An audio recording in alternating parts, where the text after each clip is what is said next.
স্কুলের 21 ঘরে ফল বিতরণ করছে। আপনারা সেখান থেকে ফল জন্য অনুরোধ করা হচ্ছে, অফিসে দেওয়া হচ্ছে। আপনারা ভোগের কুপনগুলো সংগ্রহ করুন।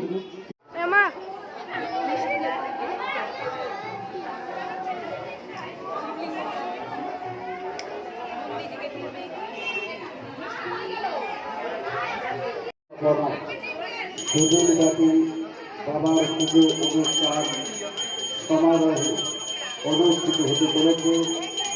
আজ সরকার পায়েস তৈরি করবে, সেজন্য হাতাকে বলে যাবেন বাবা লিঙ্গরাজ মন্দির কমিটির স্মৃতির মূল্যে 100 টাকা।